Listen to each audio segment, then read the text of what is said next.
तुम नहीं समझोगे बाबूराव, तुम नहीं समझोगे। सब समोसा और चाय का कमाल है बाबूराव, सब समोसा और चाय का कमाल है भाई। जब हमारे इंडियन फिल्म इंडस्ट्री के ऑनेस्ट, ईमानदार और बेहतरीन रिव्यूअर चाय और समोसा के बोझ तले दब जाएंगे तो भाई वो कैसे अपनी ईमानदारी वाली ढकार ऑडियंस के सामने निकाल पाएंगे। ये मजबूरी है बाबूराव, कुछ समझा करो। यानी कि भैया कुछ ऐसा ही हुआ है आज रिव्यू वर्ल्ड में। बॉलीवुड की आ चुकी एक और जबरदस्त एक्शन फिल्म के साथ। तो भाई कौन सी है ये फिल्म, क्यों इस फिल्म को लेकर इतनी पॉजिटिव बयार बह रही है, क्यों इस फिल्म को लेकर हर कोई यही कहता नजर आ रहा है कि अरे बुढ़ऊ, अरे टकलू, तुम्हें क्या मालूम कि रिव्यू कैसे होता है, कुछ भी बकैती बैठ के कर देते हो। कभी फिल्म इंडस्ट्री में काम किए हो, फिल्म के बारे में कुछ जानते हो, चले आते हो मुंह उठाकर किसी भी फिल्म के बारे में ऐसे ही कुछ बोल देते हो। तो भाई हमारी ऐसी हैसियत कहाँ कि हम आप लोगों के खिलाफ जाएं और आप लोगों के खिलाफ कुछ कहें। भाई हमारी जो ज़बान है ना वो थोड़ी सी चमड़े वाली है, स्लिप हो जाती है गलती से हुजूर, तो माफ़ कर दीजिएगा। और अगर हम ये जो रिव्यू फाइनल आप लोगों के सामने लेकर आ रहे हैं इसमें भी अगर कुछ इधर उधर स्लिप हो जाएगा तो भैया संभाल लीजिएगा, बारिश का मौसम है।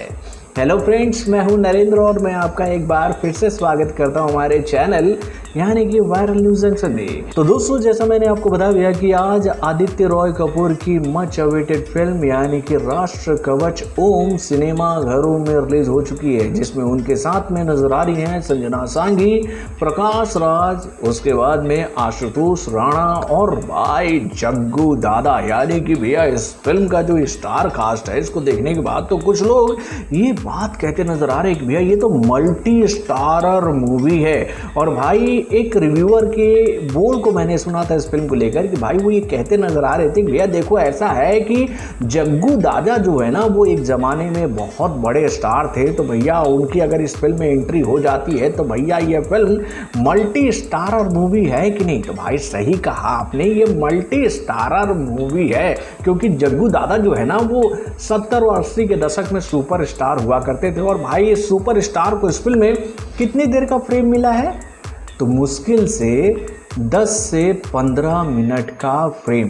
यानी कि भैया 10 से 15 मिनट अगर इस फिल्म में जग्गू दादा नजर आए हैं तो भाई ये फिल्म जो है वो मल्टी स्टारर मूवी है। तो भाई चलिए अब शुरू करते हैं इस मल्टी स्टारर मूवी की रिव्यू को।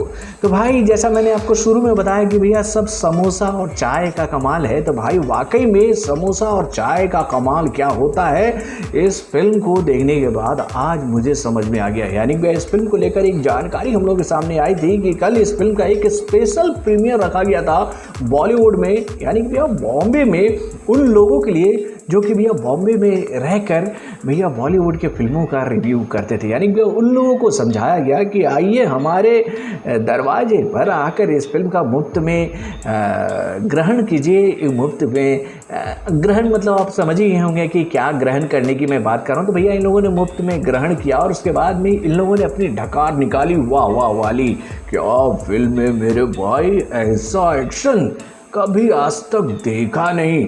इससे पहले तो आदित्य रॉय कपूर जो है वो एक रोमांटिक हीरो वाला फेस लेकर आते थे ऑडियंस के सामने, लेकिन भाई इस फिल्म में तो उन्होंने जो एक्शन दिखाया है उसको देखने के बाद तो आप भी ये बात मानोगे कि भाई ये लो बजट की टाइगर जिंदा है, भाई ये लो बजट की वॉर है, भाई ये लो बजट की आने वाली पठान है। यानी कि भैया घुमा फिरा कर इस फिल्म की तारीफ करनी थी तो भैया करनी थी।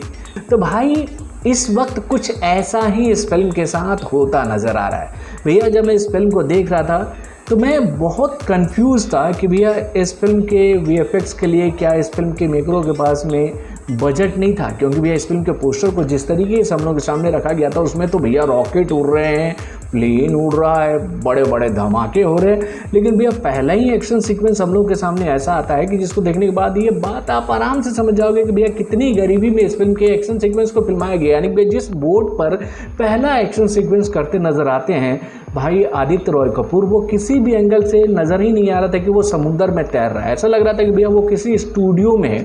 और उसके बाद हम क्लाइमेक्स वाले एक्शन सीक्वेंस की भी बात कर लेते हैं। क्लाइमेक्स वाला जो एक्शन सीक्वेंस था उसको देखने के बाद मुझे ना 70 और 80 के दशक की फिल्मों की याद आ रही थी, जैसे कि वो था ना मिस्टर इंडिया, उसके बाद में कर्मा। मतलब कि इन विलेनों का भी एक अड्डा होता था और उस अड्डे पर वहाँ पर टैंक भी खड़े होते थे, उसके बाद में डमी हेलीकॉप्टर भी खड़े होते थे, और वो डमी हेलीकॉप्टर जब उड़ते थे ना तो वो ऐसे ही नज़र आते थे जैसे कि इस फिल्म में नज़र आ रहे थे। तो भाई एक्शन मूवी थी तो भैया पहले एक्शन वाले डिपार्टमेंट की ही बात करनी ज़रूरी थी। उसके बाद अब चलिए हम लोग आते भैया इस फिल्म के स्टोरी वाले डिपार्टमेंट पे। तो भैया जब इस फिल्म को मैं पूरा देखा तो मुझे समझ में ही नहीं आया कि भैया फिल्म की कहानी कहाँ है, कहाँ से शुरू हुई और कहाँ पर जाकर ख़त्म हुई। यानी कि फिल्म की शुरुआत जिस तरीके से होती है उसको देखने के बाद ऐसा लगता है ना कि भैया हम फिल्म को ना इंटरवल के बाद में देख रहे हैं। यानी कि जो सीक्वेंस हम लोगों के सामने रखा जाता है शुरुआत में, वो ऐसा लग रहा था कि वो इंटरवल के बाद वाला पोर्शन है जिसको पहले ही हमें दिखाने की कोशिश की जा रही है। यानी कि पहले सीक्वेंस में हम देखते हैं कि भाई एक्शन सीक्वेंस तो कर लिया आदित्य रॉय कपूर ने, उसके बाद उनके सर में एक गोली लग गई है, गोली लगने के बाद में वो अपनी याददाश्त भूल चुके हैं और उसके बाद में वो अब ओम नहीं ऋषि बन चुके हैं। यानी कि ऋषि बन गए हैं और ऋषि बनकर वो अपने पापा को खोज रहे हैं जो कि भैया बहुत बड़े साइंटिस्ट रहते हैं, जो कि अब देश के लिए मेरे ख्याल से गद्दार उनको घोषित कर दिया गया है। और उसी गद्दार को खोजने का जो जिम्मा है वो ऋषि को नहीं बल्कि ओम को मिलता है। और ओम क्या उस गद्दार तक पहुंच पाता है कि नहीं, और वो गद्दार कौन है उसको लेकर ऋषि इतना इमोशनल क्यों हो जाता है, ओम उसको लेकर इतना इमोशनल क्यों हो जाता है, इस बात को समझने के लिए आपको इस फिल्म को देखने के लिए सिनेमा घर में आना पड़ेगा। यानी कि भैया कहानी ऐसी हौच पौच वाली थी कि मैं समझ ही नहीं पा रहा था कि भैया इस फिल्म में बताना क्या चाहते हो। अरे मारो मुझे मारो, बताना क्या चाहते हो, ये सवाल बार बार दिमाग में उठ रहा था। तो भाई ये तो हो गई इस फिल्म की कहानी की बात। अब चलिए हम लोग आते भैया इस फिल्म के एक्टिंग वाले डिपार्टमेंट पे। तो भैया इस फिल्म में नजर आने वाले जितने भी कलाकार हैं सब ने अपना अच्छा काम दिखाया है। यहाँ पर एक बात मैं कहना चाहूँगा कि आदित्य रॉय कपूर को जो किरदार मिला था उसको उन्होंने ठीक ठाक निभाया।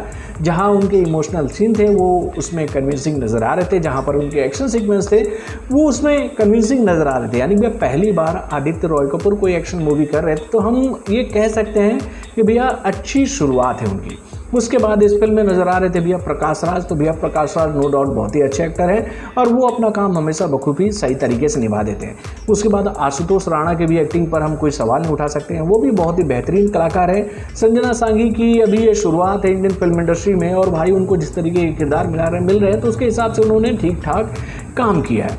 उसके बाद अगर हम लोग आ जाते हैं भैया इस फिल्म के एडिटिंग वाले डिपार्टमेंट पे या फिर डायरेक्शन वाले डिपार्टमेंट पे या फिर वीएफएक्स वाले डिपार्टमेंट पे या फिर इस फिल्म के म्यूज़िक वाले डिपार्टमेंट पे, तो भैया इन सभी डिपार्टमेंट पे ये जो फिल्म है वो पूरी तरीके से हो गई है मेरे भाई। यानी कि ये जितने बाकी डिपार्टमेंट है ना वो अपना सही ढंग से प्रदर्शन नहीं दिखा पाई इस फिल्म में, जिसकी वजह से ये फिल्म जो है वो काफ़ी बोरिंग बन गई। तो भैया इतना चाय और समोसा हजम नहीं होता भाई।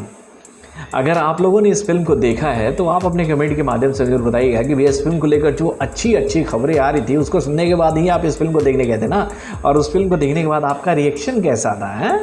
अपने कमेंट के माध्यम से हमें जरूर बताइएगा। तो बॉलीवुड से जुड़े और भी कई सारी खबरों को जानने के लिए हमारे चैनल यानी कि वायरल इंजेक्शन को लाइक सब्सक्राइब करना ना भूलिएगा और मॉर्निंग अपडेट्स को जानने के लिए बेल आइकन को जोड़ दबाइएगा।